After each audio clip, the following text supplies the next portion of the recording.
आतून पोकळ वरून खुसखुशीत तेवढीच खमंग अगदी काटेदार आणि अगदी कमी तेल पिणारी ही खुसखुशीत चकली. मैत्रिणींनो, तुम्हीही अजून आषाढ तळला नाही का?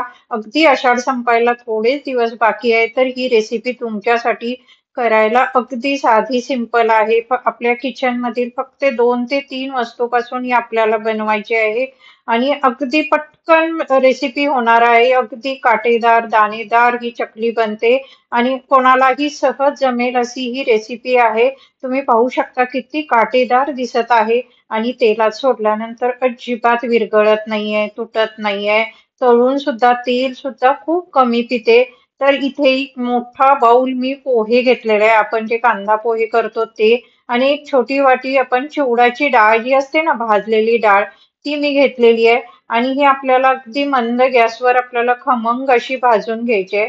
याच्यामध्ये अजून थोडा खमंगपणा वाढण्यासाठी मी 1 चमचा जिरे घातलेले आहे.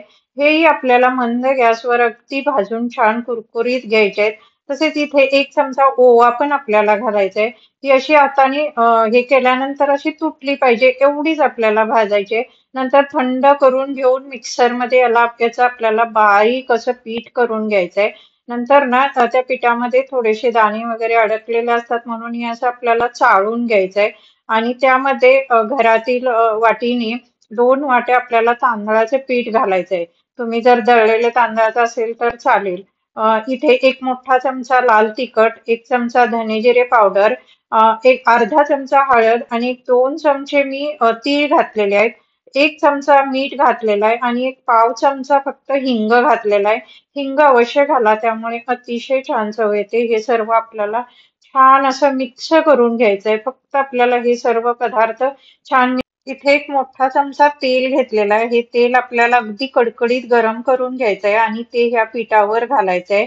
आणि नंतर ना पीठ आपल्याला सर्व असं एकदम छान एकजीव असं मिक्स करून घ्यायचंय. तुम्ही पुढे पाहाच मी कसं म्हणजे जे तेल आहे ना त्या पिठाला अगदी छान एकसारखं झालं पाहिजे. हे आपल्याला अगोदर चमच्याने करून घेतलं ना.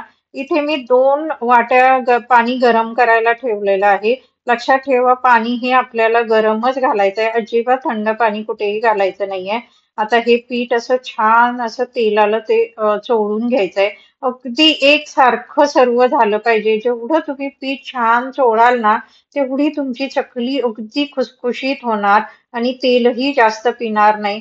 तुम्ही पाहू शकता सगळं अगदी असं हाताने आपल्याला दोन्ही बाजूनी प्रेस करत अगदी त्याला असं आपला एक मुटका असा तयार झाला पाहिजे. नंतर हे गरम पाणी जे आहे ना ते थोडं थोडं वतून घ्यायचं आहे. एकदम पाणी अजिबात ओतायचं नाहीये, नाहीतर तुमचं पीठ पातळ होईल.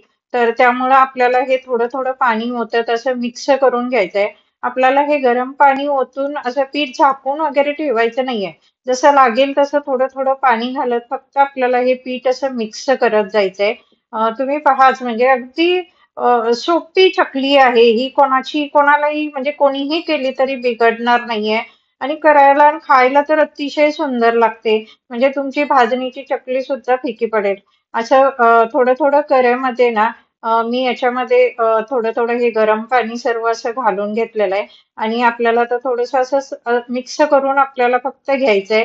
आणि जर पाणी थोडंसं एक्स्ट्रा लागलं, तेवढं पाणी सर्व 2 वाट्या लागलं, जर लागलं तर अजून थोडंसं घाला आणि हे थोडंसं थंड झाल्यानंतर हे असं आपल्याला मळून घ्यायचंय आणि फक्त हे मळून असं ठेवलं ना की थोडंसं एक 5 मिनिटं रेस्ट द्यायची आणि चकली करायच्या आधी थोडंसं पाण्याचा हात लावून ना हे आपल्याला असं खूप छान असं रगडून रगडून असं मळून घ्यायचं आणि नंतरच साच्याला थोडं आतून तेल लावून त्याच्यामध्ये घालायचंय आणि अगदी चकल्या पाडायच्या. खूप अगदी सहज ह्या चकल्या पडल्या जातात, अजिबात तुटत नाहीत.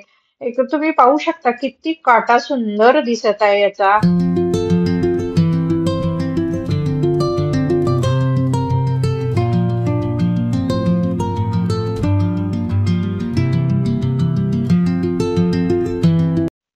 तर इथे मी सर्व चकल्या करून घेतलेल्या आहे आणि आता अगदी तेल गरम केलेलं होतं. खूप असं छान गरम झाल्यानंतर चकली टाकल्यानंतर मी गॅस थोडासा कमी केलेला होता.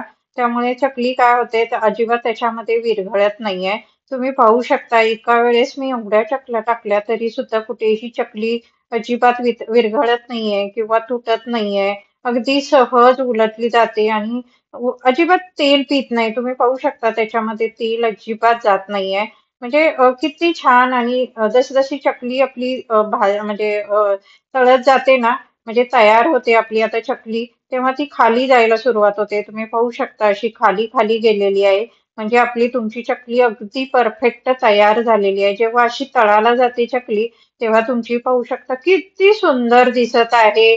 तुम्हाला जर आता पटकन काहीतरी पावसाळ्यात अगदी गरमागरम खायची इच्छा झाली ना, तर पटकन करायला घ्या ही रेसिपी. अगदी लहान मुलांना सर्वांना आवडेल. आणि तुम्ही पाहू शकता मी एवढ्या चकल्या केल्या तर माझं तेल किती कमी गेलेलं आहे. अगदी कमी तेलकट होते याच्यामध्ये.